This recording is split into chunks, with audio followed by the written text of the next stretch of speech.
Assalamualaikum warahmatullahi wabarakatuh. Selamat malam teman-teman. Ini kenapa kok cuma 11 orang yang datang? 11 ini kan dihitungnya sama saya, berarti cuma 10 loh ini.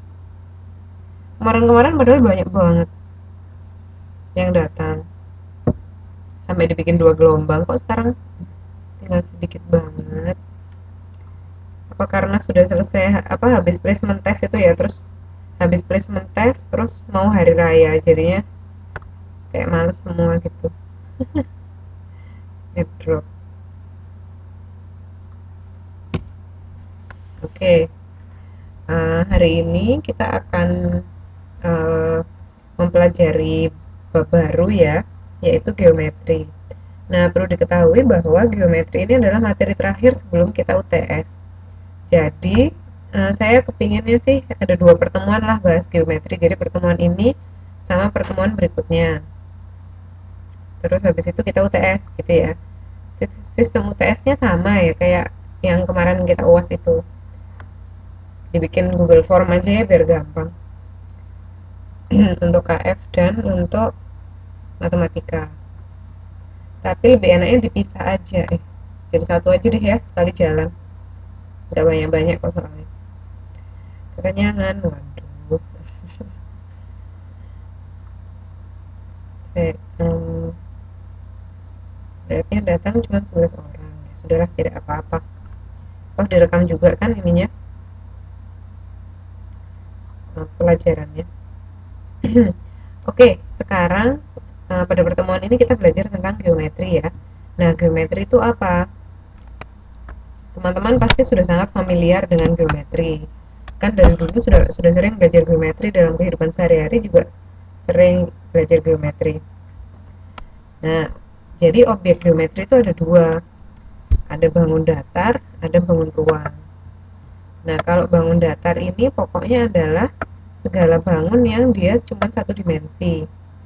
Datar berarti kan dia kayak di atas kertas gitu loh. Berarti yang datar-datar. Kalau bangun ruang itu, oh bukan satu dimensi, 2 dimensi ya, karena titik dan garis. Salah, panjang dan lebar sih. Ini 2 dimensi berarti.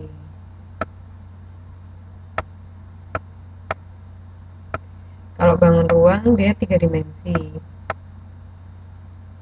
Nah, contohnya apa bangun ruang? Bangun ruang contohnya ya kayak kubus, balok, terus apa namanya? Bola, tabung itu bangun ruang. Tapi kalau bangun datar ya persegi, persegi panjang, lingkaran, ya cuman gitu-gitu aja. Pokoknya yang cuman kita bisa gambar di kertas. Ya kita gambar bangun 3 dimensi juga bisa sih di kertas, tapi kan ada yang garis putus-putus, maksudnya masih harus dibayangkan gitu loh. Nah, kalau bangun datar dia punya titik sudut, punya sisi, punya bidang dan punya sudut. Tapi kalau yang bangun ruang yang 3 dimensi dia punya titik sudut, punya rusuk, punya bidang, punya sudut, punya diagonal bidang, punya diagonal ruang. Jadi kalau dari sini disimpulkan itu begini, eh, semua yang dimiliki oleh bangun datar itu juga dimiliki oleh bangun ruang. Tapi tidak semua yang dimiliki oleh bangun ruang itu dimiliki oleh bangun datar. Gitu ya teman-teman ya. Oh iya, kerucut. Kerucut itu termasuk bangun bangun ruang. Baru aja placement test lewat udah mau TS. Iya loh, soalnya kemarin itu kapan hari lah pokoknya kantor-kantor diingatkan bahwa yang ini yang kita semester 2 ini cuma 3 bulan kita. Nah, ini kita sudah sampai bulan Juni ya, sudah akhir Juni. Berarti kita cuman kurang 2 bulan, dan teman-teman materinya masih ada 3 bab. Selain selain selain geometri loh ya. Maksudnya setelah UTS itu masih harus menyelesaikan 3 bab. Nah, maka dari itu kita harus cepat. Maksudnya kita harus mengejar gitu. Dan kok ya semester ini banyak liburnya. Libur placement test, tapi diganti sih. Terus ada libur hari raya, pokoknya gitu. Jadi harus semangat. Ya ini agak ngebut ini, Mbak. Tapi bisa kok toh kalau geometri nggak susah banget. Nah, ini adalah kubus kan ya. Kubus A B C D E F G H. Kalau kubus berarti dia bangun ruang atau bangun datar?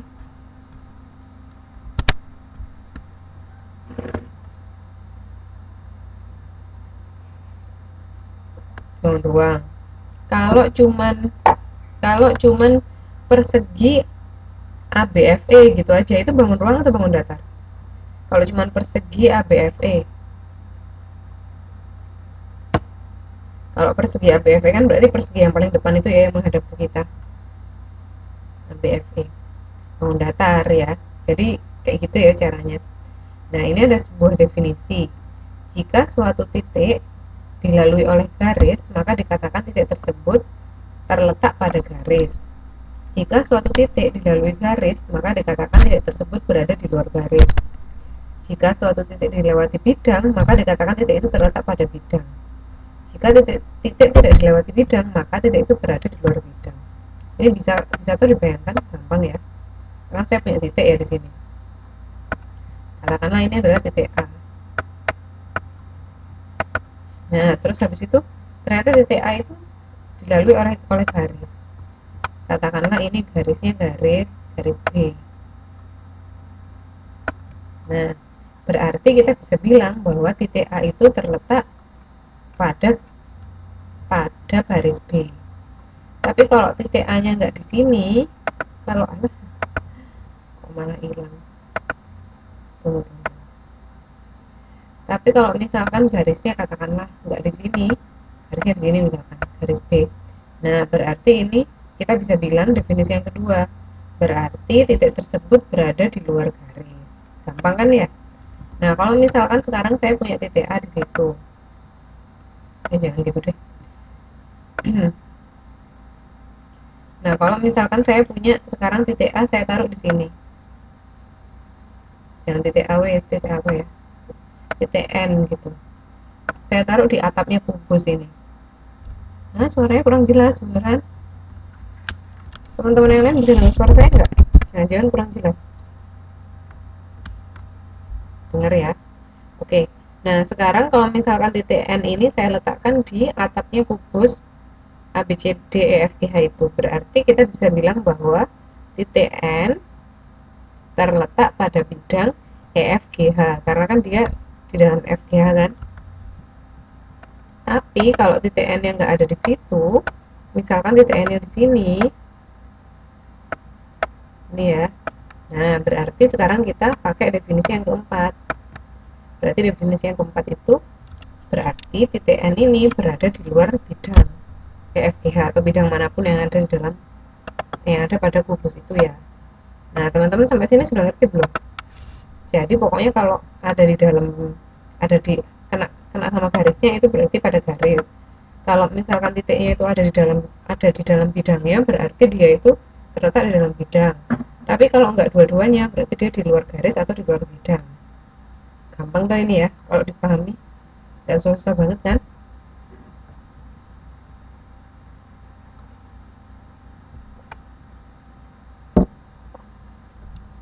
Oke, next ya. Nah, sekarang kita akan belajar jarak. Kalau misalkan jarak itu kan kita mikirnya apa sih, kan gampang ya, sepele ya kayaknya jarak ya. Jarak antara Taiwan dan Indonesia misalkan, kayak aduh sepele kan jarak ini. Nah, tapi kalau di dalam uh, bangun 3 dimensi, nanti teman-teman akan lihat betapa hal yang sesimpel jarak itu nanti kita bisa jelimet banget ngitungnya. Saya nggak akan bilang susah, tapi ini itu adalah salah satu materi yang butuh ketelitian. Tapi juga ini salah satu materi yang saya senang banget. Entah kenapa nggak tahu, tapi ini senang banget saya pokoknya. Seru gitu loh. Nah, ini kan kemarin kita sudah belajar ya. Ini adalah yang namanya segitiga siku-siku. Nah, segitiga siku-siku ya seperti halnya segitiga pada umumnya. Dia punya 3 titik. Titik A, titik B, sama titik C. Sekarang kita ambil titik A sama titik B. Kira-kira teman-teman, jarak titik A ke titik B itu berapa?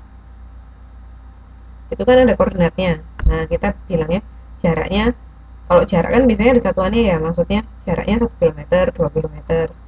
Nah, kalau ini berarti jaraknya 2, katakanlah satuan panjang gitu ya, berarti jaraknya 2 satuan panjang.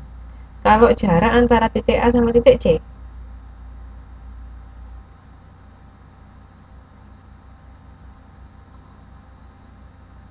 3. Nah, kalau titik B dan titik C,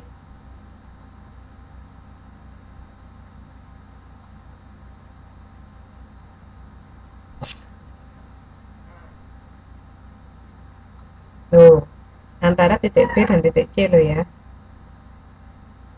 Berarti antara titik yang ini ke titik yang ini. Nah, kalau kita disuruh menghitung jarak, kira-kira bagaimana caranya mendapatkan jarak antara titik B ke titik C? Kalau A sama C kan gampang kan, lurus ya, maksudnya apa, dia sejajar sama kotak-kotaknya ini kan, jadi tinggal ngitung kotaknya gitu kan maksudnya. Nah, kalau misalkan A ke B kan juga gampang kan, tinggal ngitung kotaknya. Tapi kalau titik B ke titik C gimana mbak? Ya, ini cewek semua kan ya? Oh ya. Gimana kira-kira mbak kalau kita menghitung jarak dari titik B ke titik C? Kita barusan belajar loh. Sebutin ininya aja deh. Sebutkan metodenya, ada metodenya aja, pakai rumus apa? Baru kayak minggu kemarin loh. Ayo, ayo.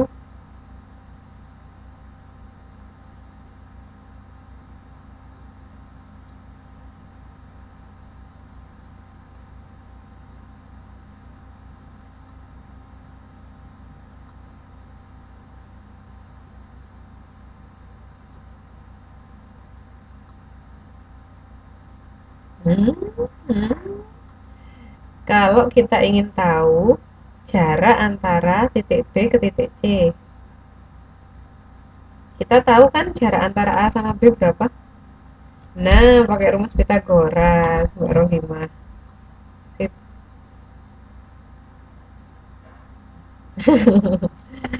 Nah, itu kan kita barusan kayak pertemuan kemarin. Aduh, aduh. Ini udah kayak anu ini ya, udah pengennya udah hari raya ini ya. Udah pengen libur. Oke, oke, pakai rumus Pitagoras ya. Berarti kalau pakai rumus Pitagoras gimana caranya? Jadi kadang itu sesuatu yang sama itu disajikan dengan cara yang berbeda. Misalkan kalau yang kemarin kan kita bilang ya, berapa sih panjang sisi BC gitu kan ya? Oh, pakai rumus Pitagoras. Kalau ini diganti sedikit kalimatnya. Jarak antara titik B dan titik C. Jarak antara titik B dan titik C itu ya panjang sisi BC itu. Gitu loh. Nah, berarti kita punya AB kan, berarti AB kan dua satuan luas. Dua satuan panjang, terus AC 3 ya. Nah, terus berapakah BC? Kalau kita pakai rumus Pitagoras, berarti BC, karena BC itu adalah sisi miring, berarti dia itu adalah akar dari jumlah, dari kuadrat jumlah, dari kuadrat-kuadrat sisinya. Berarti yang ini AB kuadrat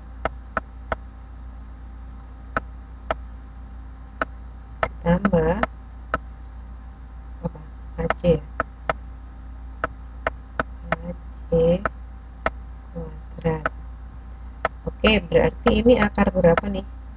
Akar AB kuadrat, AB itu ada 2. Langsung saya tulis kuadratnya aja ya. Berarti 4. AC itu 3, berarti 3 kuadrat berarti dia 9. Nah, berarti BC berapa? BC adalah akar 13. Wah, ini susah. Soalnya dia nggak bisa, harus dihitung nih. Ya, sampai sini aja deh. Berarti jarak antara titik B dan titik C itu adalah akar 13 satuan panjang. Gitu ya. Ayo, sampai sini ngerti apa enggak?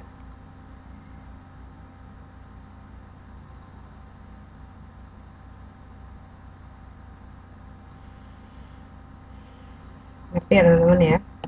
Gak ada pertanyaan kan? Wis, berarti ngerti semua wis. Nah, sekarang ada yang baru. Jadi kalau tadi jarak antara titik sama titik gampang ya. Ya wis, pokoknya dihitung saja jarak terkecil antara dua titik itu. Gampang. Nah, sekarang kalau jarak titik antara jarak antara titik ke garis, itu gimana caranya? Nah, kalau misalkan di sini saya punya ada garis, ada titik P di sini ya. Untuk saya kelihatan nggak, ini saya tuh P. Ini saya ngambilnya dari gambar 912 dari bukunya teman-teman. Terus di sini ada garis L. kira-kira jarak yang benar dari titik P ke garis L itu lintasan yang mana? Yang A kah, yang B, yang C, yang D, atau yang E?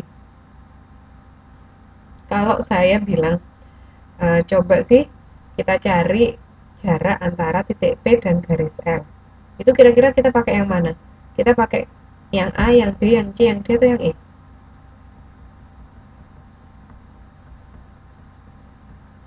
Yang C. Kenapa kok yang C, Mbak Rohimah?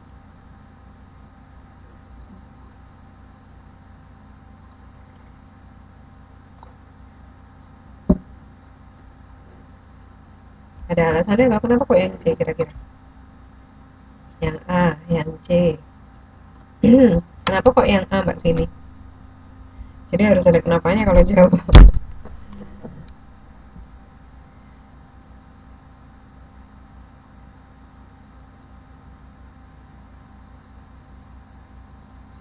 A karena segitiga sama kaki. Ayo coba Mbak Rohimah kenapa, atau yang lain teman-teman punya punya pendapat yang lain?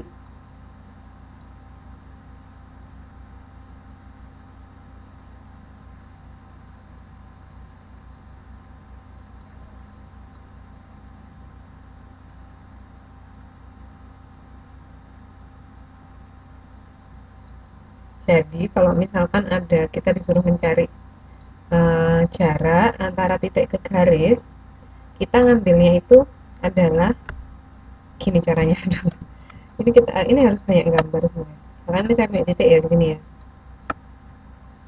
Terus di sini saya punya garis. Ya sama sih kondisinya. Kita itu ambilnya kalau C berarti segitiga sisi ke kita tuh ngambilnya harus begini. Jadi kita yang pertama harus kita lakukan adalah kita tarik garis dulu. Jangan ini warnanya. Saya cari warna yang baru. Kita tarik garis dulu dari titik yang kita cari tadi ke garis yang ada di soal. Nah, syaratnya garis itu apa? Ini harus siku-siku di sini. Jadi kita harus mencari gimana caranya mencari satu garis di mana dari titik ke garis yang biru, dari titik yang biru ke garis yang biru itu dia terhubung oleh garis, tapi dia harus siku-siku garisnya di sini. Itu namanya adalah ini memproyeksikan. Jadi kita harus memproyeksikan dulu titik yang kita cari jaraknya itu ke garis yang ada di soal. Nah, berarti yang merah inilah nanti adalah yang merupakan jaraknya. Jadi jarak antara titik sama garis yang biru ini adalah yang merah ini. Garis merah. Nah, kenapa kok begitu? Karena ini adalah yang paling efektif. Jadi jarak ini adalah jarak yang paling efektif. Bukan yang lain-lain, bukan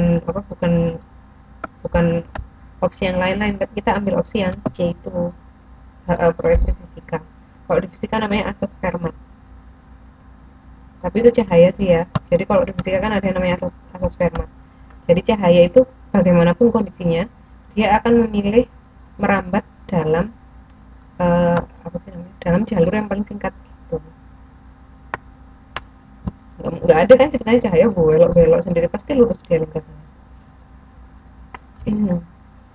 Tuh. Nah sekarang coba lihat ini proyeksi titik P pada garis L. Nah kalau kita proyeksikan dia kan pasti ini pasti lurus kan garisnya, dan itu pasti tegak lurus dengan garis L. Jadi harus seperti itu. Kalau misalkan disuruh ngitung jarak, prinsipnya pokoknya gini, kalau disuruh menghitung jarak itu yang pertama harus kita proyeksikan. Misalkan dia jarak antara, kalau titik dengan titik tidak masalah karena kita nggak ada, kalau titik sama titik kan tinggal dihubungkan sama garis kan, ya berarti itu jaraknya kan gitu ya. Tapi kalau titik sama garis, nah kalau titik sama garis kita harus memastikan bahwa kita memproyeksikan dulu. Aturannya adalah kalau proyeksi itu harus 90 derajat. Jadi antara garis yang kita bikin dengan garis yang ada di soal itu harus 90 derajat. Itu aturannya proyeksi. Nanti akan ada lagi proyeksi titik, tapi bukan pada garis tapi pada bidang. Syaratnya sama, yaitu apa? Harus 90 derajat. proyeksinya. Itu ya Mbak ya. Coba sih. Next kayaknya ada soal. Nah ini tapi cuma proyeksi aja, nggak disuruh itu. Diketahui kubus ABCD EFGH. Tentukan proyeksi titik A pada garis CD. Jadi titik A itu di sini. Ini ya. Garis CD itu garis yang jauh di dalam sana. Garis CD itu yang ini. Nah, yang merah. Kalau namanya proyeksi, berarti kita cari 90 derajatnya dulu kan. Kalau proyeksi titik A pada garis CD, berarti kan pada garis yang merah. Kalau kita tabrakkan dari titik A 90 derajat ke garis yang merah, berarti proyeksinya ini adalah titik D. Ya teman-teman ya. Nah, sekarang kalau tentukan proyeksi titik A pada garis BD. Garis-garis BD ini bukan garis yang ada dalam kubus. Tapi garis BD itu adalah yang namanya diagonal bidang. Ini ya. Jadi kalau misalkan nggak ada cube di sini. Jadi misalkan kita punya, katakanlah persegi aja ya. Kita punya persegi ya. Nah, persegi itu kan kita sudah tahu bahwa kita punya sisi, punya sudut. Sisinya ada 4, sudutnya ada 4. Tapi bukan hanya itu sebenarnya, ada yang namanya diagonal. Diagonal itu apa maksudnya? Kayak gini loh, dari titik ke titik gini. Dia punya diagonalnya 2. Nah, tapi tidak hanya bangun datar. Oh, selamat malam Mbak ini. Tapi tidak hanya bangun datar yang punya diagonal. Bangun ruang pun punya diagonal. Kalau bangun datar kan diagonalnya hanya satu ya, namanya diagonal bidang. Kalau bangun ruang, dia punya diagonal bidang seperti garis BD ini, dia juga punya diagonal ruang. Oke, sekarang kembali ke soal dulu ya. Nanti kita akan ngomong lebih lanjut. Nah, kalau misalkan kita mengerjakan soal yang seperti soal B ini, tentukan proyeksi titik A pada garis BD. Garis BD ini sudah saya bikin merah di sini. Nah, kira-kira titik A-nya di mana, teman-teman?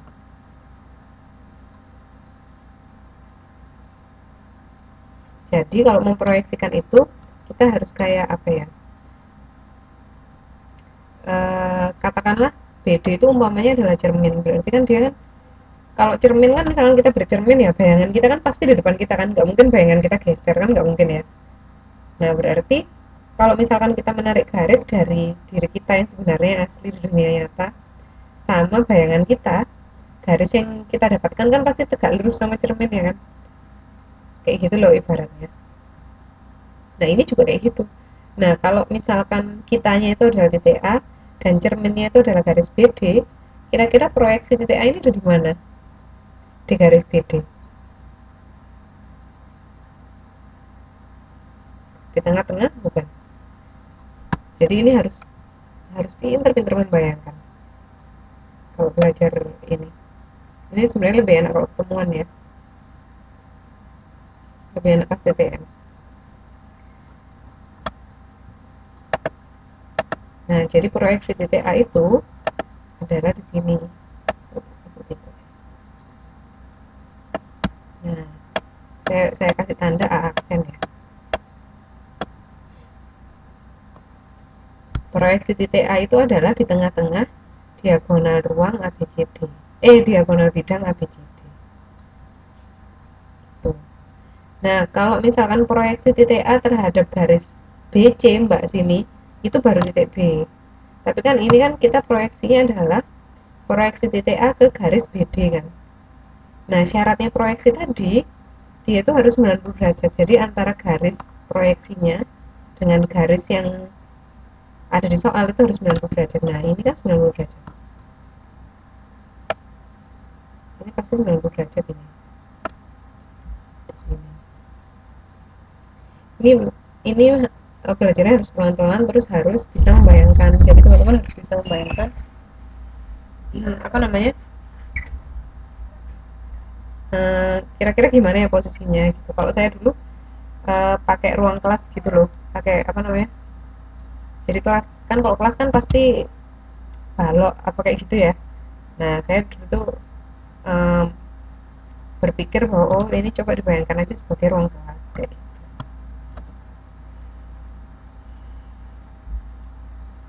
Ya terus habis itu, nah sampai sini kira-kira ngerti semua atau enggak, atau ada yang masih nggak ngerti, nggak paham.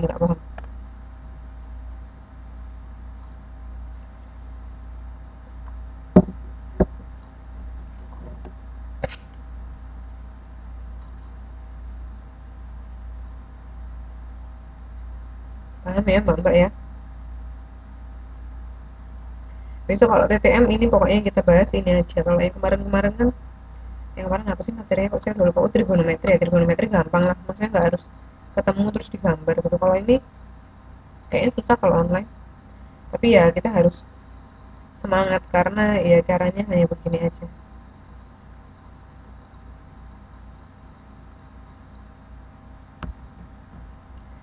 Oke, kalau ini sudah jelas saya akan terangin satu satu. Ini ada apa sih? Oh ini loh gambarnya. Ini kunci jawabannya maksudnya. Nah, proyeksi titik A itu adalah proyeksi titik A pada garis CD itu adalah titik D. Proyeksi titik A pada garis BD itu ya tengah-tengahnya ini dikasih nama T di sini. Terserah mau dikasih nama apa. Ya, tadi saya mau cerita begini. Jadi kalau misalkan eh, di bangun datar, diagonal itu ya cuma diagonal bidang ya.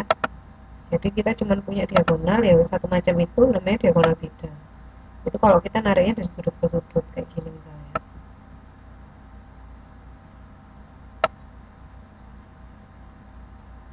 Nah, kayak gini ya dari sudut ke sudut ya. Nah, tapi kalau misalkan dibangun ruang, ingat bangun ruang itu tiga dimensi. Ya kayak kamarnya mbak-mbak ini loh. Kalau misalkan bingung, lihatlah ke sudut-sudut terdekat. Nah, itu adalah sudut bangun ruang. Jadi, apa kalau saya dulu gitu waktu zamannya masih sekolah, soalnya bingung. Apa membayangkan kubus ini pusing banget. Nah, misalkan kita punya bangun ruang ya. Ada namanya diagonal ruang. Ada yang namanya diagonal bidang juga. Diagonal bidang itu yang mana? Yang nempel di sisi-sisinya. Jadi misalkan di bidang yang belakang sana, saya tarik garis dari C ke H, dari titik C ke titik H. Ini kira-kira diagonal ruang bukan? Bisa ya bayanginnya ya? Aduh, ini memang nggak ideal. Jadi ini adalah diagonal ruang karena dia ada di ruang.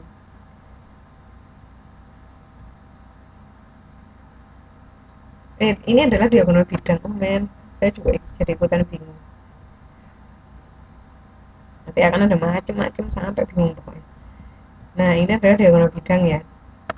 Terus habis itu ada lagi namanya diagonal ruang.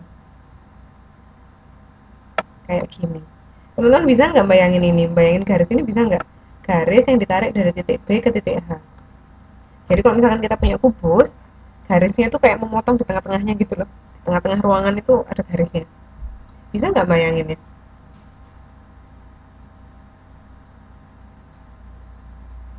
Bisa ya teman-teman ya. Diagonal bidang sama diagonal ruang beda di mana? Kalau diagonal bidang itu dia cuman membelah bidang aja, kayak dia kayak dua dimensi gitu loh mbak mbak sini. Kalau diagonal ruang tuh dia diagonal ruang kayak ini, kayak yang saya gambar ini. Bisa nggak bayangin ya? Dia kan berarti ada apa namanya? Ada kubus ya, misalkan ada ruang kelas. Dia itu dari sudut ke sudut, tapi dia membelah membelah ruangannya, bukan hanya membelah bidangnya, tapi dia membelah ruangannya. Kayak garis biru yang saya gambar. Bisa nggak bayangin misalkan garis biru ini kalau misalkan ditaruh di dunia nyata dia kayak apa? Jadi dari sudut yang sana yang atas ke salah satu sudut yang bawah. Waduh, Mbak Tinari. Ya, waalaikumsalam. Mohon maaf juga lahir batin ya.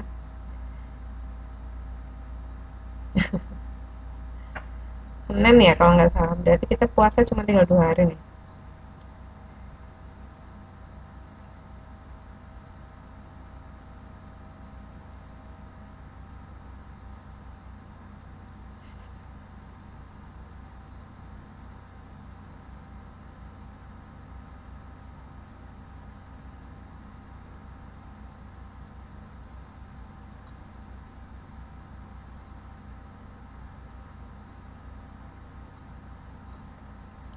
HB tuh HB EC GA, ya itu diagonal ruang. Diagonal bidang cuma untuk bidang datar, tapi sebenarnya kan kalau dipikir-pikir, kalau misalkan bangun ruang itu kan juga terdiri atas bidang-bidang datar kan ya, yang disusun-susun. Jadi kalau misalkan bangun ruang itu kan dia terdiri atas persegi-persegi. Lah persegi-persegi itu kan juga bidang datar sebenarnya gitu kan. Bingung ya, bingung sendiri lama-lama nanti. Pokoknya di sini yang dibutuhkan adalah mbak-mbak itu ngerti, maksudnya bisa membayangkan kalau misalkan saya kayak gambar garis yang di ya dari titik B ke titik H ini ya, itu mbak-mbak itu ngerti posisinya itu gimana garis ini di dalam kubus itu. Udah bisa membayangkan aja udah cukup. Soalnya kalau udah bisa bayangkan berarti bisa ngitung nanti, pasti bisa ngitung. Tapi kalau misalkan digambar terus mbak mbak nggak paham gitu, ini yang mana ya, kira-kira garisnya ini di mana sih, nah itu gawat berarti. Jadi kita harus merubahnya gimana caranya, metodenya. Nah kalau saya bikin lagi dari titik A ke titik G, ini juga diagonal ruang, soalnya kan dia membelah di dalam ruangan gitu kan. Nanti ada lagi diagonalnya kayak gini modelnya. Jadi ini diagonal, ini juga diagonal,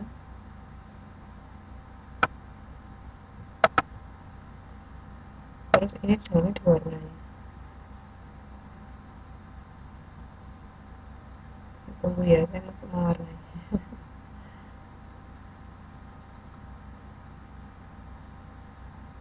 Nah itu bisa nggak membayangkan kayak apa? Jadi seperti ada bidang yang mengiris kubus itu jadi dua melalui itu yang biru itu. Kalau trapesium itu kan dua dimensi. Kalau H ke C, kalau H ke C, nah kalau H ke C itu berarti adalah diagonal bidang. Kan cuma kan dia cuma nempel di bidangnya kan. Dia nggak ngapa-ngapain, maksudnya nggak, kalau misalkan kita ada di dalam kubus itu kan kita nggak bisa lihat, kan kita lihatnya garisnya kayak ada di temboknya gitu kan. Nah kalau kita lihatnya cuman oh ternyata cuma di tembok, itu berarti diagonal bidang. Tapi kalau ngelihatnya nggak cuma di tembok tapi kita bisa apa maksudnya di tengah-tengah ruangan, itu berarti diagonal ruang. Nah ini memang ini perlu kayak dunia imajinasi gitu, dunia khayalan. Aduh, coba ya, coba kita lanjut ya, barangkali kalau lanjut jadi ada bayangan gitu. Nah ini kira-kira ini ada contoh 9.4. Sebuah kubus PQRS TUVW panjang rusuknya 4. Kalau kubus itu semua rusuknya itu dia sama ya. Kalau misalkan dia 4 berarti semuanya 4. Nah, titik X terletak pada pusat kubus tersebut. Nah, yang seperti itu. Nah, TR ini kan di sini diagonal diagonal ruang kan ya. Mintalah penjelasan dari gurumu tentang arah titik pusat kubus ini bangun ruang. Hitung jarak antara antara X dan garis PQ. Oke. Nah, ini adalah titik pusat kubus. Titik pusat kubus itu maksudnya apa? Dia itu ya pokoknya yang di tengah-tengahnya kubus. Misalkan kita duduk di ruang tamu. Titik tengahnya ruang tamu, berarti dia yang di tengah-tengahnya ruang tamu itu kan. Sama dengan ini. Nah, ini nyarinya gimana? Nyarinya itu sebenarnya kalau semua diagonal ruang kita kumpulkan jadi satu, dia nabraknya akan di titik X itu harusnya. Coba sih kalau ini saya garis ya. Ya kurang lebih lah ini. Harusnya nyarinya seperti itu harusnya. Ya kurang lebih lah ini adalah. Jadi titik X itu adalah titik tengah. Sekarang kita misalkan disuruh mencari, hitunglah jarak titik R dan X. Titik R nya di sini teman-teman. Ini. Ada yang bisa nggak kira-kira gimana caranya?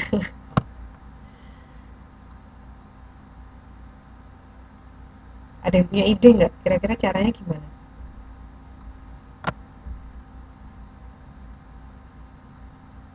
Jadi itu adalah diagonal ruang. Itu ruang kan ya? Nah, diagonal ruang. Terus habis itu, jadi caranya itu yang gampang. Ini saya kasih clue-nya ya. Itu dibikin segitiga aja. Nah, ini pokoknya Pitagoras itu penting. Jadi, tapi yang mana yang di Pitagoras kan harus tahu ya. Kalau saya gambarnya akan saya partisi. Jadi apa? Di diurut-urut lagi ya terpaksa ya nggak apa-apa. Kayak gini. Jadi ini saya punya segitiga.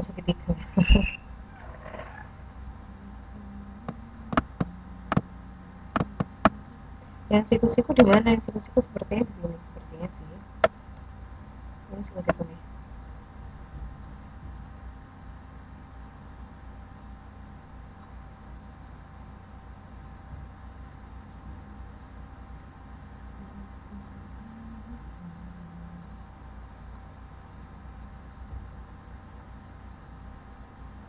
Nah, jadi kalau misalkan saya gambar lagi ya, itu saya akan punya segitiga kayak gini. Yang nanti kita pakai itu.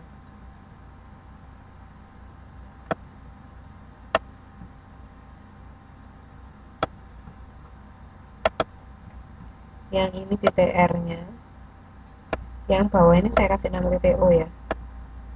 Yang ini titik O-nya, yang ini titik X-nya. Nah, teman-teman kalau ngerjakan ini tidak harus sama dengan saya. Barangkali pokoknya nggak ngawur loh ya. Soalnya bisa aja nanti ternyata yang dibikin segitiga yang atas ini. Bisa aja. Jadi misalkan teman-teman punya ide lain. Terserah nggak apa-apa. Nah, kira-kira hmm, XO, besarnya XO ini berapa teman-teman? Jadi ngelihatnya jangan hanya lihat segitiga ini, tapi juga lihat gambarnya ada di soal yang sudah saya urut-urut itu.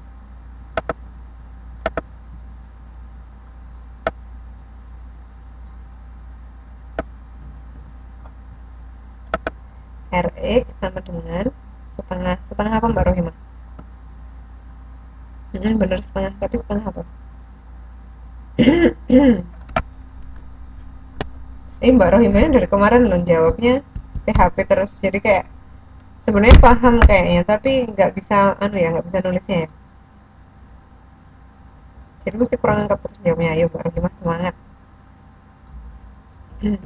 Tapi coba kita lihat XO-nya dulu buat teman-teman yang lain. Coba dilihat XO. XO itu kira-kira hmm, berapa besarnya? Jadi kita sudah tahu bahwa X ini adalah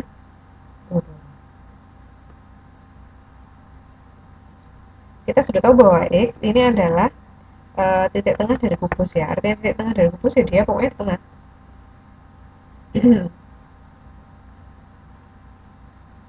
Nah, kalau XO, kalau misalkan rusuk itu ya rusuk itu kayak ini, pokoknya garis-garis sisi-sisinya dari bidang-bidang ini. Ya rusuk itu kayak ini loh rusuk itu, rusuk namanya. Nah, jadi kalau misalkan tiga dimensi itu kita punya ada yang namanya rusuk itu kayak gini. Ini rusuk. Kalau misalkan dua dimensi kayak segitiga ini kan, kalau misalkan saya ambil satu gini, ini kan namanya sisi. Tapi kalau di sini namanya rusuk. Kalau di dimensi tiga, maksudnya bangun bangun ruang, yang namanya sisi itu yang ini, yang bidang itu namanya sisi. Jadi apa, beda-beda. Tapi ini nggak susah kok, dia cuma butuh khayalan. Jadi cuma butuh gimana ya membayangkan nepak none ini piye. Nah, apa namanya, jadi sekarang kita punya XO, kita punya XR, kita punya OR. Yang kita cari adalah XR. Kan jarak antara titik X dan titik R kan RX sama dengan setengah RE. RT ya. Itu juga boleh nyarinya. Sekarang kalau misalkan kita sudah tahu bahwa RX itu adalah setengah RT. RT-nya berapa Mbak Rohimah?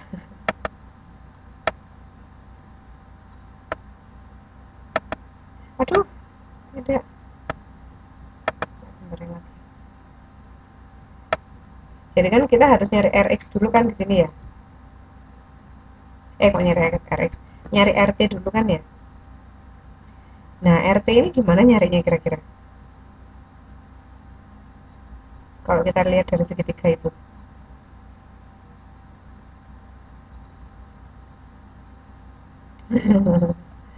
Iya bener jawabannya. Jawabannya bener. Teman-teman yang lain tahu nggak kok bisa 4 akar 3? Jadi gini ceritanya.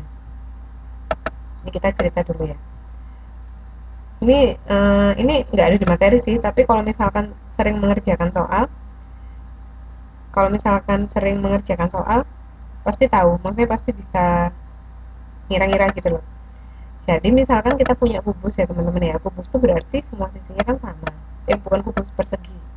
Persegi itu berarti semua sisinya kan sama. Nah, di semua sisi yang sama ini misalkan dia itu sisinya adalah 4 gitu ya. Kalau misalkan teman-teman disuruh mencari diagonalnya, diagonal ini panjangnya berapa, ini kita harus pakai rumus Pitagoras toh. Katakanlah ini diagonalnya adalah wis dia aja wis biar gampang. Nah, berarti kita nyari diagonal D itu gimana? D itu adalah akar 4 kuadrat ditambah 4 kuadrat toh. Sisi kuadrat tambah sisi kuadrat di akar kan ya.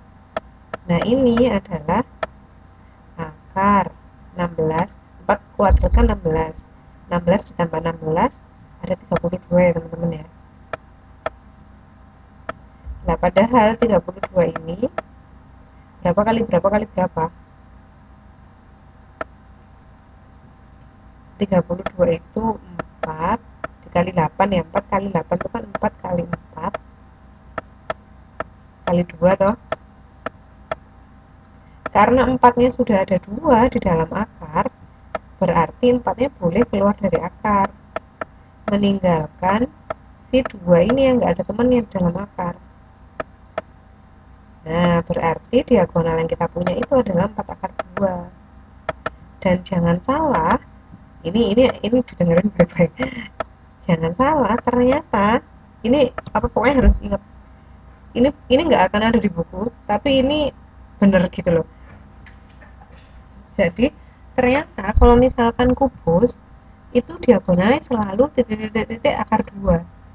Misalkan ya saya ganti bukan 4 tuh saya ganti, aduh kubusnya sekarang yang hilang, saya ganti jadi 5 gitu aja ya. Saya ganti sisinya jadi 5, berarti semua sisinya kan 5 5 5 5 gitu kan ya. Diagonalnya berapa? Diagonalnya adalah 5 akar 2. Selalu teman-teman, selalu kayak gini. Wes nggak usah 5, misalkan saya ganti lagi 2 gitu ya. 2 berarti diagonalnya berapa? 2 akar 2 selalu. Nah, berarti berdasarkan ini, kalau misalkan kita kembalikan ke soal ya teman-teman ya, garis PR itu panjangnya berapa? Garis PR itu kan ada PQRS TUVW itu ya. Garis PR itu berarti garis yang itu loh, yang saya garis di bawah biru itu loh. Ingat ini sisinya, ini rusuknya panjangnya 4. Berarti garis PR ini berapa teman-teman panjangnya?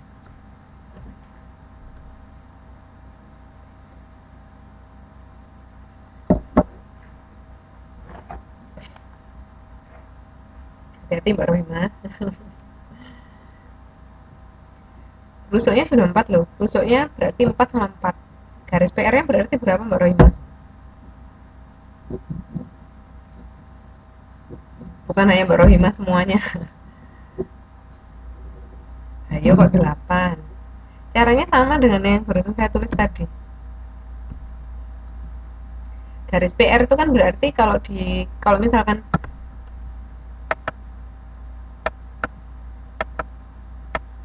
alah, hilang semua. Aduh. 4 akar 2 benar. Kok bisa gitu? Kenapa? Misalkan ya, garis coba bidangnya yang PQRS itu saya gambar lagi ya. Tapi kita lihat dari atas. Kalau ini kan kita lihatnya dari depan kubusnya. Sekarang kita lihatnya dari atas. tapi cuma akan saya gambar yang alasnya aja. Ini P, Q, R, S. Nah, garis PR itu kan berarti garis yang ini toh.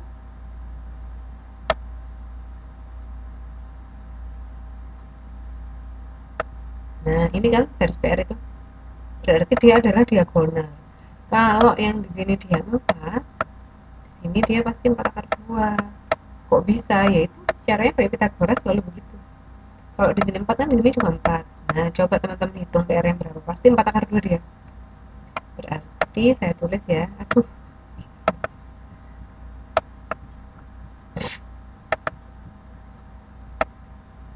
Saya tulis ini 4 akar 2.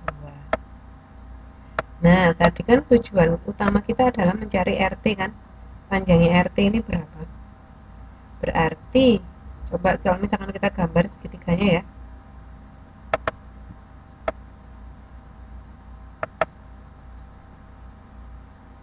Jadi ini pokoknya Pitagoras itu dipegang teguh. Harus bisa harus paham benar-benar. Nah, PR ini tadi saya kasih hurufnya dulu. Ini misalkan P, ini saya cuma gambar segitiganya aja. T, R.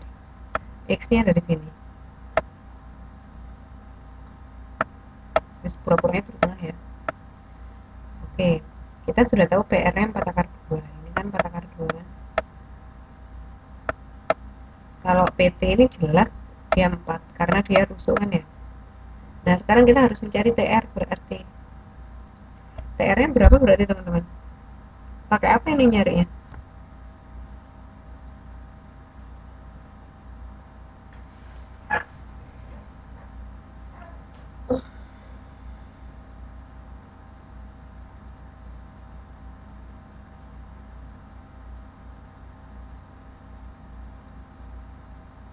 Pakai rumus Pitagoras lagi. Hanya saja, aduh, kali ini saya ganti. Seperti ini kita hapus saja ya.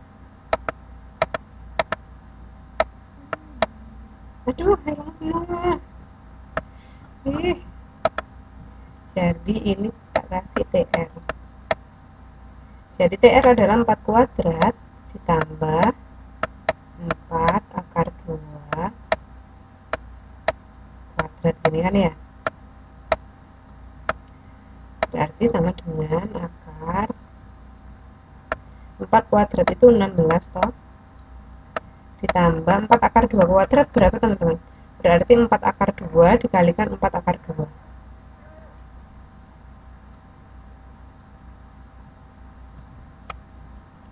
Gimana berarti 4 akar 2 dikalikan 4 akar 2.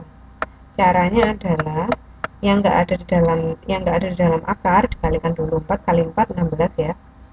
16. Akar 2 kali akar 2 berapa teman-teman?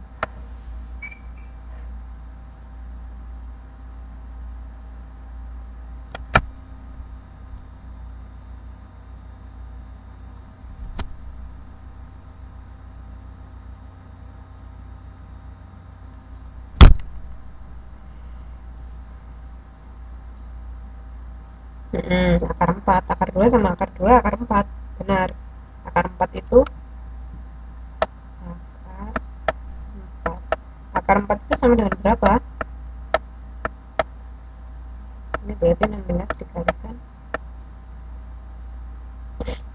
akar 4 sama dengan berapa? Ayo. Akar 4 itu sama dengan 2. Bukan akar 2.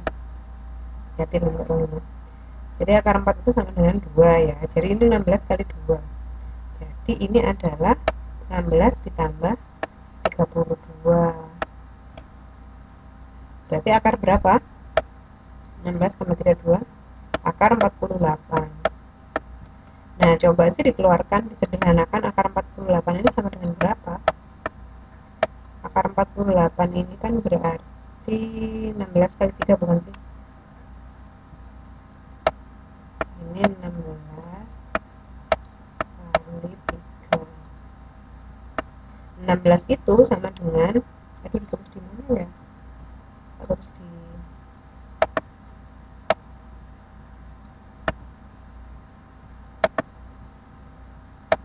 terus di sini ya. Nah, 16 itu adalah 4 kali 4 toh. 4 kali 4 berarti ada 4 kali 4 kali 3. Berarti 4 kali 4 kan berarti sudah 2 4-nya. Berarti 4 belum dikeluarkan. Meninggalkan akar 3 di dalam akar. Meninggalkan 3 di dalam akar. Jadi, TR ini adalah 4 akar 3. Kalau TX sama dengan setengah dari TR, berarti TX-nya berapa? RX-nya dicari ya? Oh ya, RX. Kalau misalkan RX itu adalah setengah dari TR, berarti RX-nya berapa?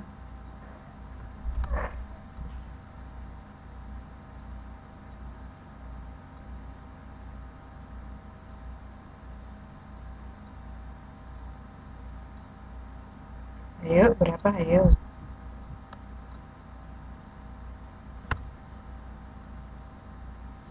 Berarti 4 akar 3 per 2 tuh. 4 akar 2. Ya, setengah dari TR adalah 2 akar 3. Benar. Berarti ini adalah 2 akar 3. Itu ya. Sebenarnya nggak susah-susah banget kok. Cuman harus titen. Titen itu apa ya kalau bahasa Indonesia?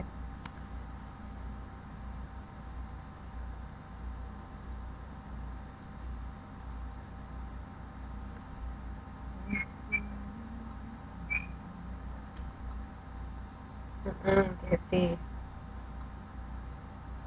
kalau ini teman-teman bisa, yang soal yang ini teman-teman bisa, soal yang kedua nggak usah ngitung, sudah ngerti jawabannya.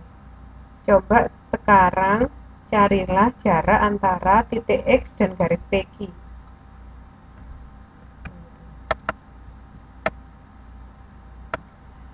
Titik X-nya teman-teman sudah tahu ya titik X-nya di mana ya. Garis PQ itu adalah garis yang di bawah sini. Titik X-nya di sini. Garis P itu di sini, Q itu di sini. Jadi antara titik X dan garis PQ, nggak usah dihitung, bisa ini langsung keluar jawabannya. Coba berapa, ada yang punya ide nggak berapa ini? Titik X itu adalah, tadi adalah apa? Adalah pusat dari kubus. Garis PQ ya garis PQ ya di situ itu. Nah, langkah pertama untuk mencari jarak adalah kita harus memproyeksikan. Kira-kira titik X itu di garis PQ di mana posisinya? Di pinggir kah? Condong ke kiri, condong ke kanan, atau di tengah? Nah, kalau kita sudah dapat proyeksinya, kita tulis antara titik X, jarak jarak antara titik X ke titik proyeksi yang kita dapatkan di garis PQ tadi berapa. Ya udah gitu langsung keluar deh angkanya, nggak usah hitung. Coba awas ada yang hitung di rumah.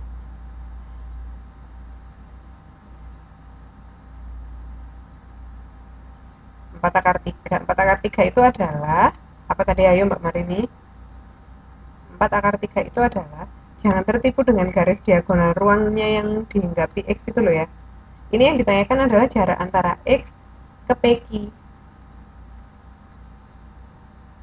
Ya, Mbak Rohimah benar, 2 akar 2. Kenapa kok bisa 2 akar 2?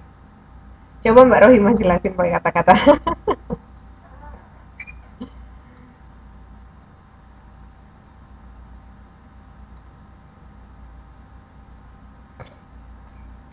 Gini soalnya. Jadi, ceritanya dia ini kan apa? Titik X ini adalah garis apa? Adalah titik tengah kan ya. Kalau di buku berapa jawabannya? 2 akar 3 kah? Enggak 2 akar 3 harusnya loh. Saya nggak bisa buka buku. Soalnya nanti kalau buka buku di videonya jadi kelihatan saya lagi buka buku. Harusnya harusnya ini jawabannya 2 akar 2 kalau dilihat dari soal.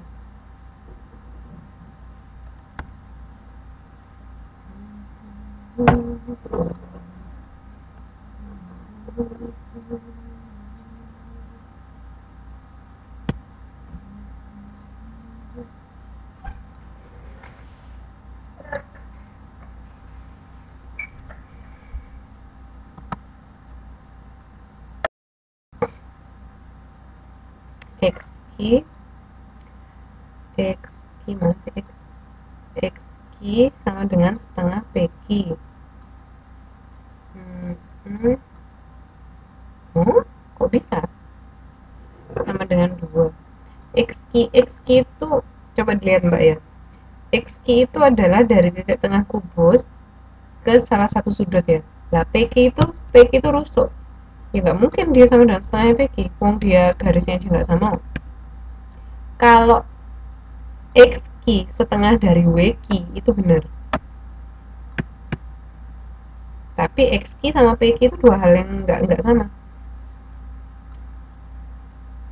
Maksudnya bukan nggak, ya memang nggak sama ya, maksudnya nggak ada hubungannya gitu loh maksud saya. Gini, cara ini saya hapus ya teman-teman ya. Coba, ini memang agak, pokoknya ini perlu dibayangin gitu aja. Jadi kalau misalkan teman-teman sudah bisa membayangkan kedudukan titik-titik itu di mana, garis-garis itu di mana, insya Allah ngitungnya gampang. Nggak usah dihitung pun kita sudah tahu hasilnya berapa. Kayak tadi yang jarak antara X dengan garis PQ itu sebenarnya gampang banget. Coba kalau kita lihat dari sini ya. Ya, hapus semua. Oke. X ini kalau misalkan kita cari jaraknya dengan garis PQ, berarti kan kita harus mencari kira-kira di mana kalau kita taruh ini dia siku-siku gitu kan, kalau kita taruh garisnya. Nah, ini jaraknya adalah yang biru ini. Syaratnya apa? Syaratnya syaratnya adalah garis ini loh, garis yang kita taruh ini loh sama bidangnya itu siku-siku. Aduh, susah banget ngambil siku-sikunya.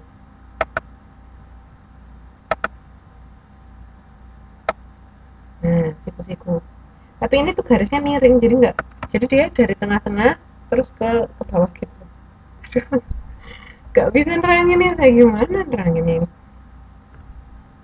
Kalau kita panjangkan, garis yang tadi kita bikin itu ternyata adalah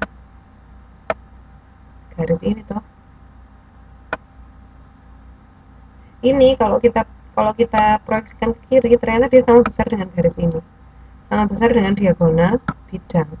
Tadi kan kalau diagonal bidang sudah jelas titik-titik akar 2 kan ya.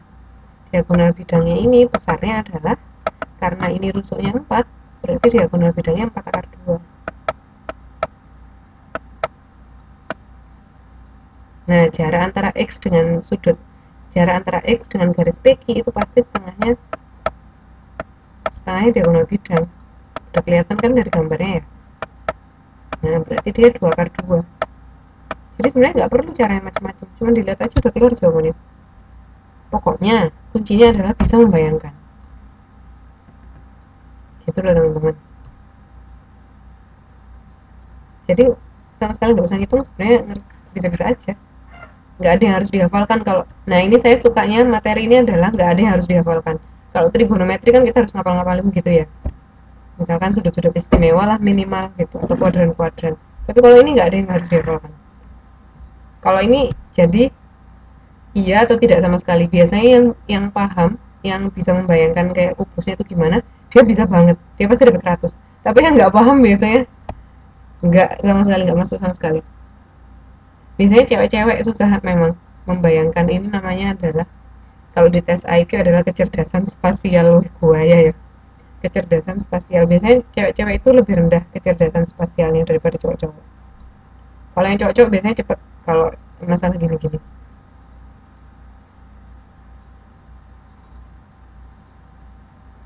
Coba yang materi nomor 2, ada pertanyaan nggak teman-teman?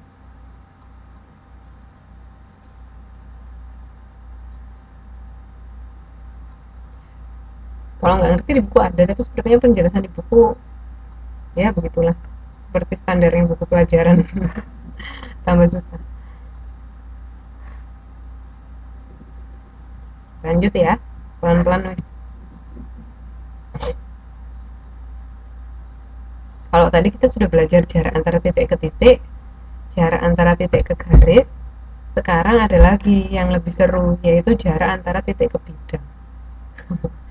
Tetap kuncinya adalah bagaimana mencarinya adalah proyeksikan terlebih dahulu. proyeksinya harus bagaimana syaratnya, harus siku-siku. Jadi antara garis proyeksi yang kita bikin dengan bidang atau dengan baris itu harus siku-siku. Nah,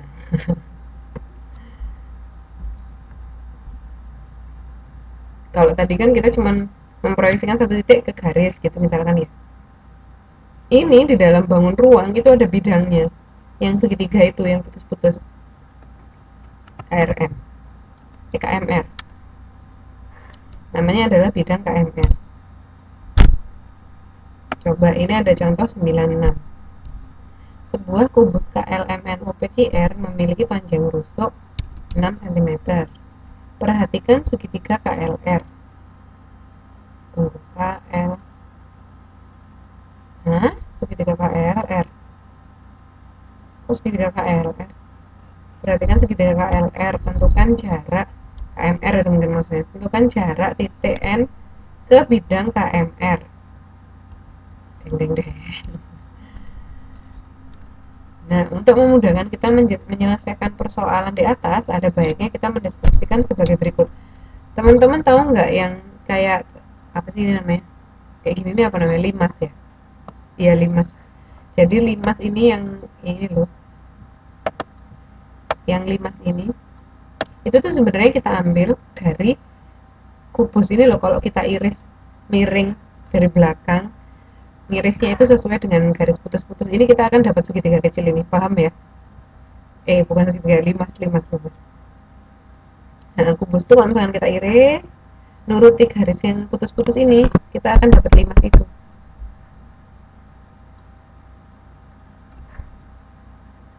Paham ya teman-teman ya? Ini gampang kan dibayangkan kalau ini. Nah, tugas kita sekarang adalah mencari jarak antara titik N ke bidang itu tadi, ke yang segitiganya tadi. Ya, susah. Tapi kita kan punya Pitagoras, dan ini kan cuma kubus. Kalau kubus tuh kita nggak usah ngitung lagi, karena kalau dia diagonal bidang, dia pasti panjang rusuk akar 2. Kalau dia diagonal ruang, dia pasti panjang rusuk akar 3. Jadi nggak usah ngitung lagi. Kayak ini misalkan KM. KM itu mana? KM itu kan ini, yang di dasar ini. Garis yang di dasar ini kan teman-teman KM.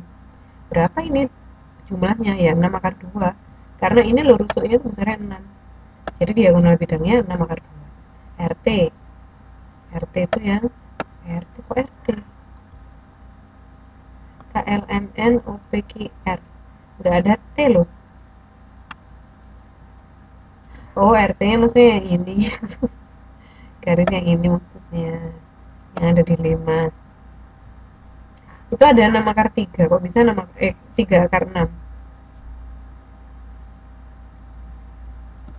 Ayo, ada yang tahu nggak kok itu bisa 3 akar 6? Yang lain dulu, NT. NT itu mana? NT 3 akar 2. Soalnya NT itu asalnya dari sini teman-teman. Ini susah banget ya dipikirin pakai. Ya tapi ini wajar kok, kalau kesulitan saya dulu juga pusing kok kena ini. Tapi karena sudah berkali-kali jadinya udah hafal. Nah, kayak gini KM. Jadi kalau KM itu pasti dia 6 akar 2 karena diagonal bidang. Nah, kalau NT, NTT titik T itu di tengah-tengah dasar yang sini. Ini titik T itu di perpotongan. Nah, kalau NT dia kok bisa 3 akar 2? Kok bisa? Karena NT itu diagonal bidang dibagi 2. Cuma setengahnya dari diagonal bidang. Diagonal bidang kan pasti 6 akar 2 dibagi 2, 3 akar 2. Jadi ini kita tahu kenapa, ini kita tahu. Nah, kalau RT itu yang ini loh teman-teman. Lihat segitiganya aja kalau kalau kesulitan lihat ininya. Tapi kalau saya gambar di kubusnya RT itu yang ini. Aduh, garis. Ini RT. Nah, T-nya ketabrak.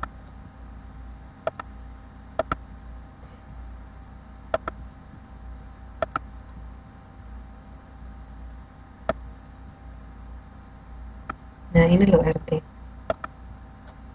T itu di sini. Bisa ya ini membayanginnya, ngerti ya? Susah kalau misalkan digambar, apa kalau misalkan diterangkan nggak pakai orang, apa nggak ketemu orang, susah. Nah, ini adalah RT. Jadi bagaimana cara kita mencari RT? Ya gampang aja sih. Gini caranya. Kita kan sudah tahu ini berapa ya. Ini juga 3 akar 2 nih. Ini 3 akar 2. Ini 6 akar 2. Nah, RT, jadi kalau cara nyari RT itu pasti pakai Pitagoras juga, teman-teman. Tapi gimana? Rumusnya jadi berubah. Berubah kan? Karena RT ini bukan sisi miring. Nah, yang sisi miring adalah RM. Sedangkan rumusnya Pitagoras itu adalah sisi miring sama dengan akar dari sisi kuadrat ditambah sisi kuadrat. Nah, ini kan yang kita cari bukan sisi miring. Berarti bagaimana? Rumusnya kita rubah. Jadi RT itu sama dengan akar sisi miring itu MR apa RM sih? MR dikuadratkan. Kalau tadi kan ditambah, kalau ini dikurangi MT kuadrat. Kenapa kok dikurangi? Ya karena yang kita cari itu bukan sisi miring. Kalau yang kita cari itu sisi miring, berarti dua sisi yang diketahui kita kuadratkan terus kita tambah. Jadi beda kasus ya teman-teman ya.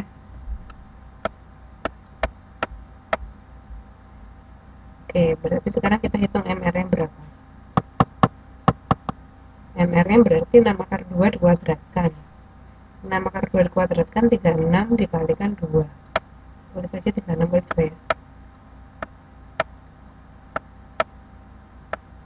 Dikurangi. Oh, jangan-jangan. Aduh.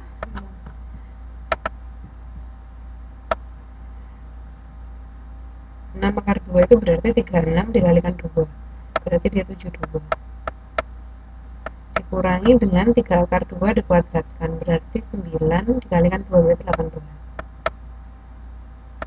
Berarti ini sama dengan akar 12 dikurangi 8, 4 ya. 6 dikurangi 1, 5. Kok aneh? Sisi 4 tambah 8, 12, 5, 1, 5, 6, 7, 54. 54 itu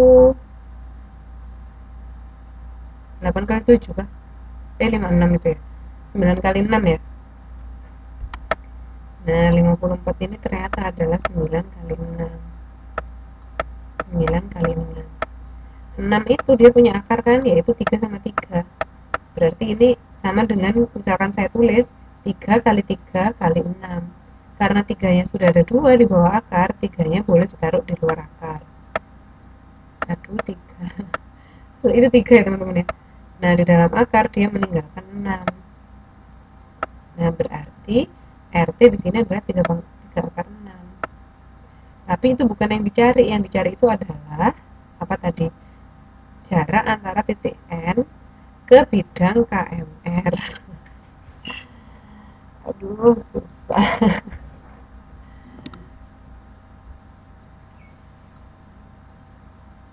Gimana ayo? Ada yang punya ide nggak ini gimana?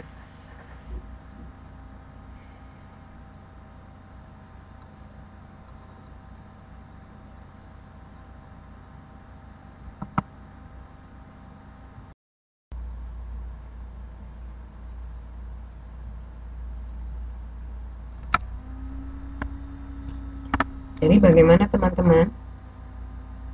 Kira-kira NS ini, jadi kalau misalkan kita ingin menentukan jarak titik N ke bidang KMR, di situ kita harus proyeksikan dulu ya titik N itu ke bidang KMR, ke segitiga KMR itu.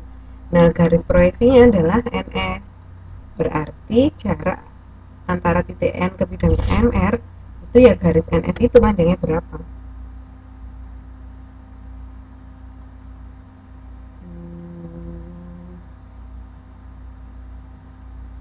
Kayaknya NS ini garis tinggi bukan sih? Harusnya garis tinggi ini.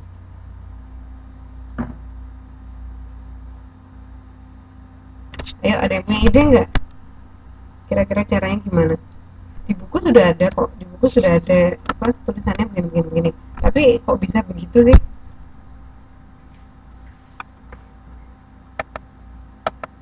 Kira-kira bagaimanakah itu?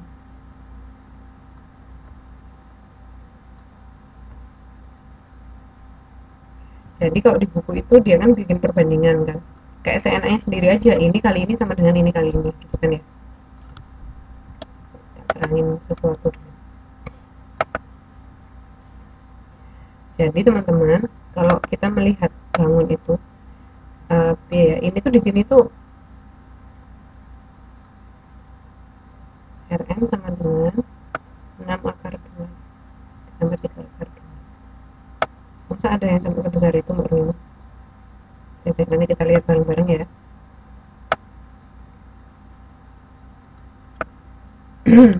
Jadi ceritanya begini, kalau misalkan kita punya segitiga, katakanlah ini segitiga ABC ya, ABC. Misalkan saya ingin tahu luas segitiga ABC ini, caranya rumusnya apa teman-teman? Setengah kali alas kali tinggi kan. Kalau ininya seperti ini, alasnya yang mana, tingginya yang mana? Berarti rumusnya gimana? L sama dengan setengah kali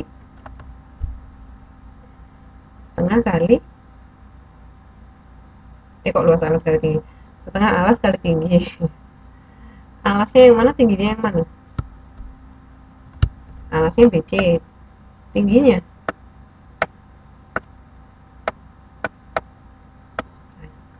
tinggi. Kalau AC itu dia miring loh, berarti dia bukan tinggi kan? Tingginya adalah AB Mbak. Oke, sekarang kalau segitiga yang sama, saya gambar tengkurap.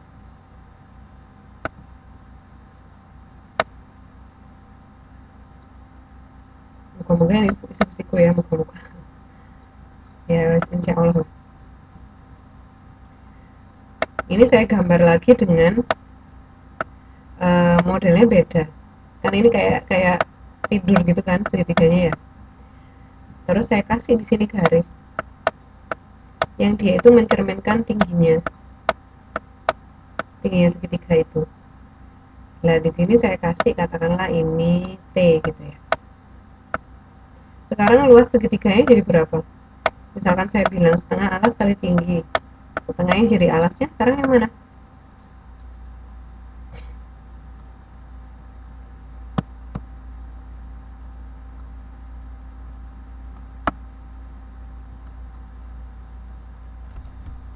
Kalau segitiga yang kanan, yang jadi alasnya yang mana?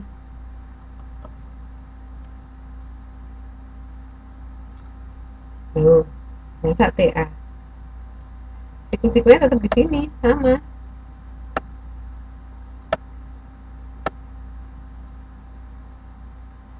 Yang jadi alasnya yang mana, ayo?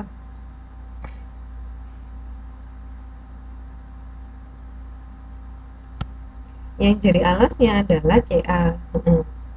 Bukan TA ya Mbak ya, AC berarti. Nah, hanya saja di sini tingginya berubah. Tingginya jadi apa? Tingginya jadi BT itu. Apakah kedua, misalkan saya ngitungnya itu pakai yang kiri, sama saya ngitungnya pakai yang kanan, apakah nantinya dia akan memberikan hasil yang berbeda? Sekarang pertanyaan saya itu. Katakanlah ini saya bikin luas 1, ini saya bikin luas 2 ya.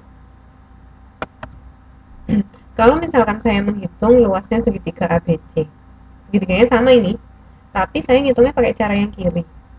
Terus habis itu saya pakai L1, pakai rumus L1. Terus saya entah kenapa nggak tahu, saya ngitungnya pakai rumus L2. Kira-kira sama nggak ini hasilnya?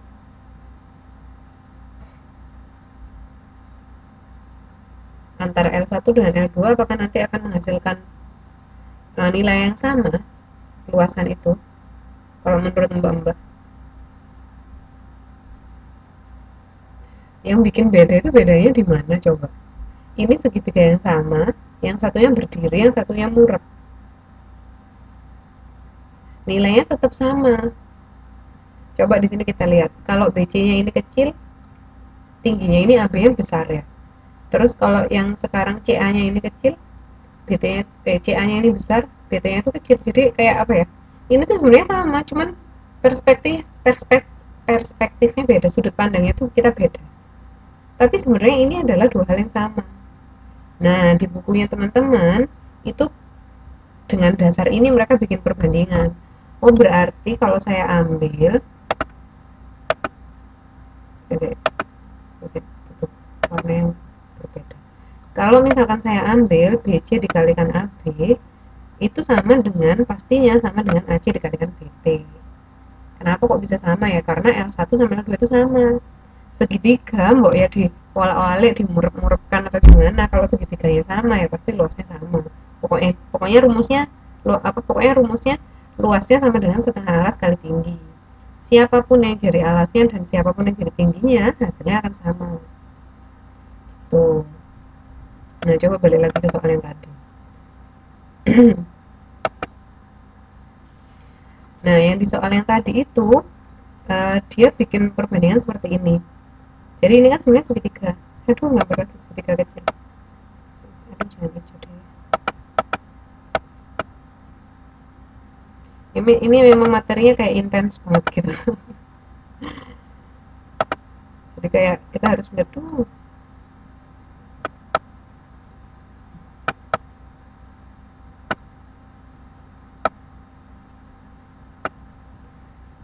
Nah, kita misalkan bikin ini ya. Terus yang atas ini dia R, yang di sini dia N, terus yang di sini dia T, yang di sini dia S. Nah, kalau di bukunya teman-teman itu bikinnya dia gini, jadi Rn kalau saya kalikan NT, aduh, itu hasilnya akan sama dengan RT dikalikan NS. Dan ini benar memang. Ini kan sebenarnya luas, cuman setengahnya kan dicoret kan, karena kirinya ada setengah, kanan ada setengah, jadi setengahnya sama-sama dicoret. Nah, ini untuk kita melakukan ini untuk apa sih? Untuk mencari NS ini, karena yang lain kan udah diketahui. RN kita udah tahu RN berapa. RN ini kan rusuk ya, berarti RN itu 6. NT kita sudah tahu NT nya berapa, 3 akar 2. RT kita sudah tahu 3 akar 6, tinggal NS nya aja berarti yang belum dihitung. Coba deh nanti teman-teman hitung, pasti hasilnya sama kayak di buku. Kan hitungnya cuma tinggal oper luas kiri, oper luas kanan aja kan. Gampang kalau cuma ngitungnya. Yang susah itu adalah bagaimana caranya bisa sampai di kesimpulan ini, kan? Tapi pasti bisa lah. Gini doang. Ya. Nah, sampai sini ada pertanyaan nggak teman-teman? Ini materi kita malam ini habis sampai di sini. Jadi, harus diingat-ingat kalau misalkan di geometri itu ada bangun datar, ada bangun ruang. Nah, apa yang dimiliki bangun datar selalu dimiliki oleh bangun ruang, tapi tidak semuanya dimiliki bangun ruang itu dimiliki bangun datar. Misalnya diagonal ruang, bangun ruang itu punya diagonal ruang, bangun datar yang nggak punya. Bangun datar cuma punya diagonal, cuma yang diagonal yang nempel di bidang itu. Gitu ya. Terus habis itu jarak-jarak, ada jarak antara titik ke titik, ya udah tinggal dikasih garis, yaitu jaraknya. Terus ada jarak dari titik ke garis, sama ada jarak dari titik ke bidang. Nah, itu bagaimana caranya? Caranya kita bikin proyeksi dulu. Proyeksi itu gimana? Nah, syaratnya tadi itu harus 90 derajat. Ini loh susah nerangin proyeksi ini loh, saya nggak bisa kalau misalkan nggak ketemu langsung. Kalau misalkan diterangin pakai gambar sama aja kan, kayak lihat di buku sama-sama nggak ngerti ya nanti. Nanti kalau di TTM datang semua ya teman-teman ya. Soalnya biar bisa ketemu perlunya cuman menerangkan proyeksi. Gitu. Jadi ya. Nanti kan kalau TTM bulan depan kan kita sekalian halal bihalal. Gitu deh pokoknya. Nah, jadi nggak apa-apa misalkan teman-teman belum paham, ya wes nggak apa-apa. Soalnya saya sangat-sangat maklum kalau misalkan ini soalnya memang susah. Tapi enaknya adalah di sini kita nggak usah ngafalin rumus-rumus apa-apa, cuman membayangkan aja dunia khayalan. Oke, sampai sini ada pertanyaan nggak teman-teman?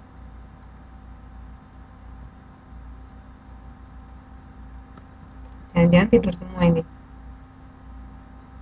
Halo, kok sepi banget kelasnya?